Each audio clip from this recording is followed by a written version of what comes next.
Hari. Waheguru. Har Hare Hari. Waheguru. Har Hare Hari. Waheguru. Har Hare Hari. Waheguru. Har Hare Hari. Waheguru.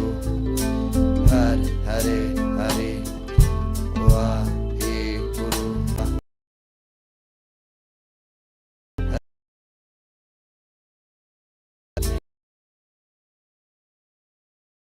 Hari. Waheguru. Har Hare Hari. Waheguru. Har Hare Hari. Waheguru. Har Hare Hari. Waheguru. Har Hare Hari. Waheguru. Har Hare Hari. Waheguru. It's like an ancient ritual, you know? Guru. Har Hare Hari. Waheguru. Har Hare Hari. Waheguru. Har Hare Hari. Waheguru. Har Hare Hari. Waheguru. Har Hare Hari. Tip of the tongue, lips. Har Hare Hari. Waheguru. Har Hare Hari. Waheguru. Har Hare Hari. Waheguru. Har Hare Hari. Waheguru. Har Hare Hari. Waheguru. Har Hare Hari. Waheguru. Har Hare Hari. Waheguru. Har Hare Hari. Waheguru. Har Hare Hari. Waheguru. Har Hare Hari. Waheguru. Har Hare Hari. Waheguru. Har Hare Hari. Waheguru. Har Hare Hari. Waheguru.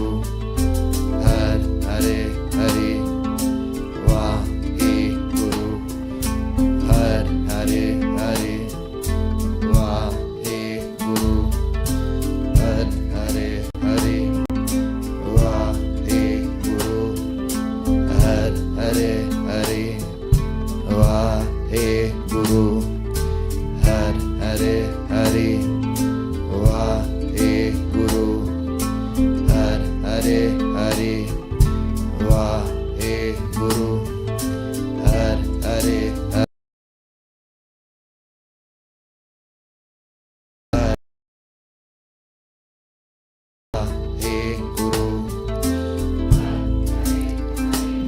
It's surrounding yourself with protection.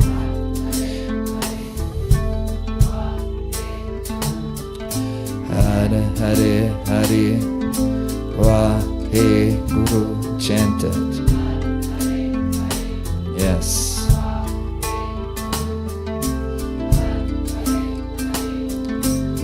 At home, chant it. Hare Hare Hari. Waheguru with the navel. Hare Hari. Waheguru. Hare Hare Hari. Waheguru. Hare Hare Hari. Waheguru. Hare Hare Hari. Waheguru. Hare Hare Hari. Waheguru. Hare Hare Hari. Waheguru. Hare Hare Hari. Waheguru. Hare Hare Hari. Waheguru. Hare Hare Waheguru. Hare Hare Waheguru. Hare Hare Waheguru. Hare Hare Waheguru. Hare Hare Waheguru. Hare Hare Waheguru. Hare Hare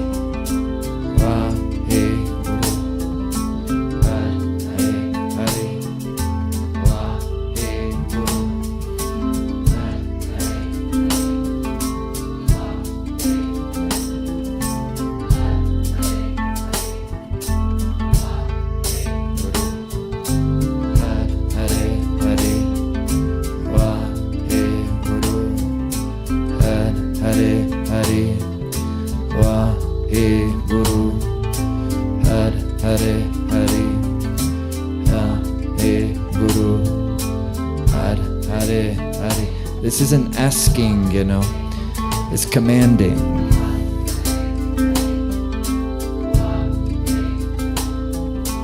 It's vibrating, it's sending waves, it's communicating, it's catalyzing. Waheguru. Hare Hare Waheguru. Hare Hare Waheguru. Hare Hare Waheguru.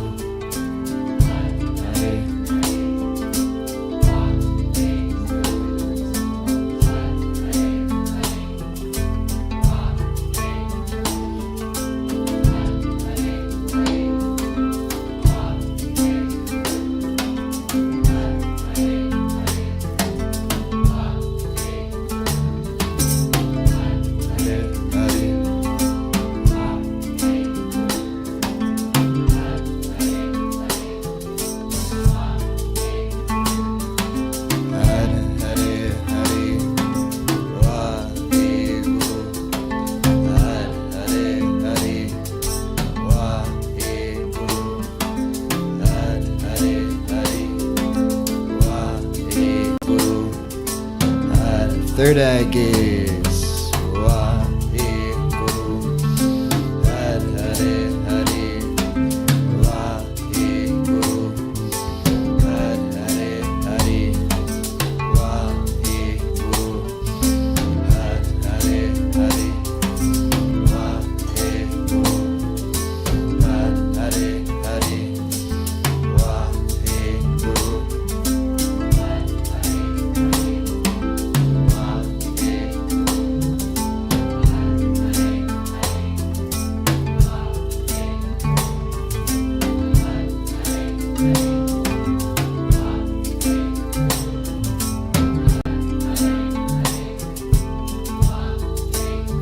Yes.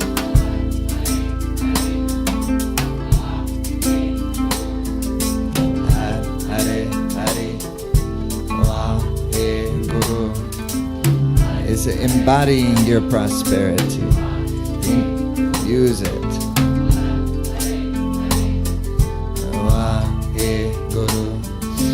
Hare Hare Waheguru. Hare Hare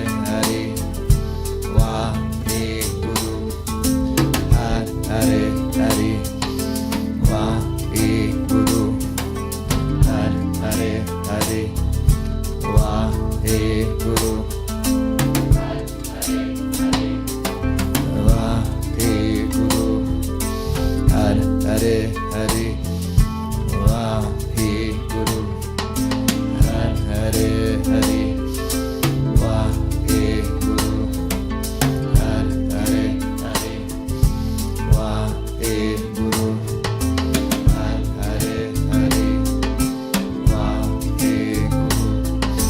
Hare Hare Waheguru. Hare Hare Waheguru.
2 minutes.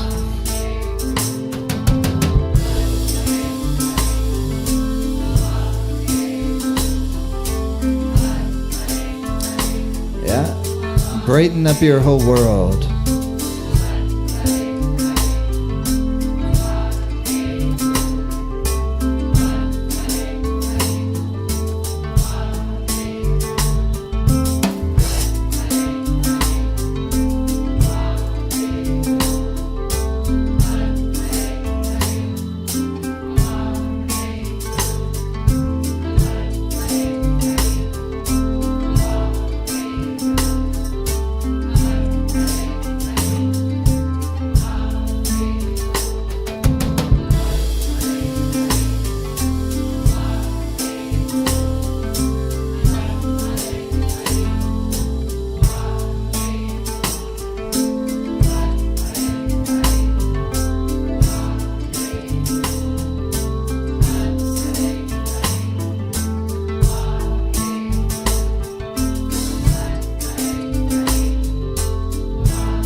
Tighten the fingers, squeeze the spine, and stretch your spine upward. Exhale. 2 more, inhale. Squeeze your spine, lift the root lock, rectum, sex organ, navel. Squeeze the spine, stretch your spine upward. Exhale. Inhale. Lock lifted. Squeeze the spine, fingers tight. Exhale, relax. Just relax into a meditative space for just a moment.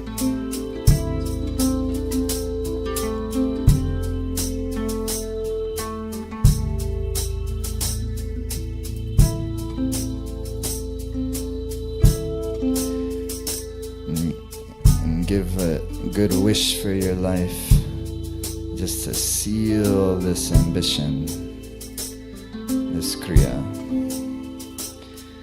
And then give a good wish for a loved one, someone you love so much.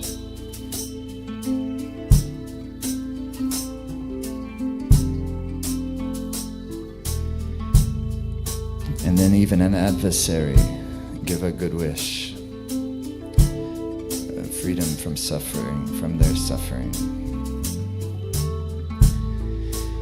And then wherever there is happiness and prosperity in your life already that you can identify, may that overflow.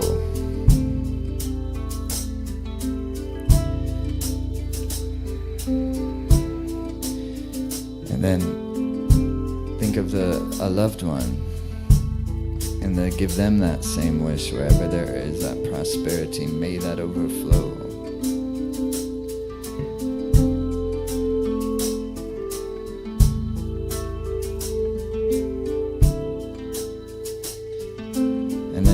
all beings, wherever there are living beings capable of feeling, may they feel happy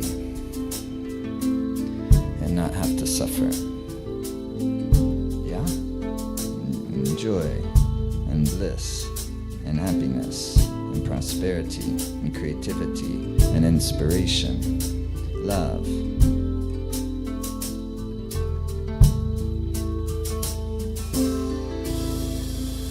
And take your hands up, prayer pose.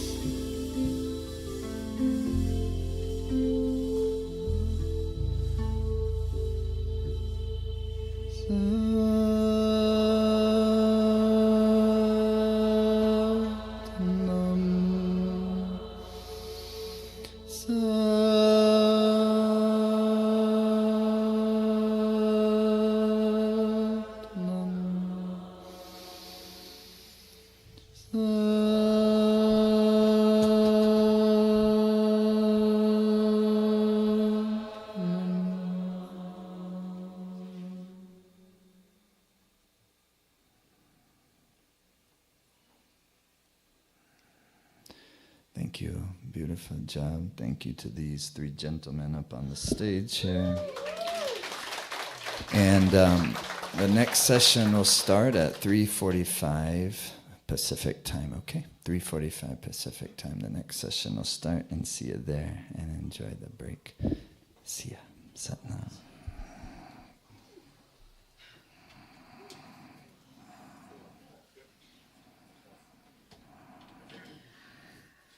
Take your time.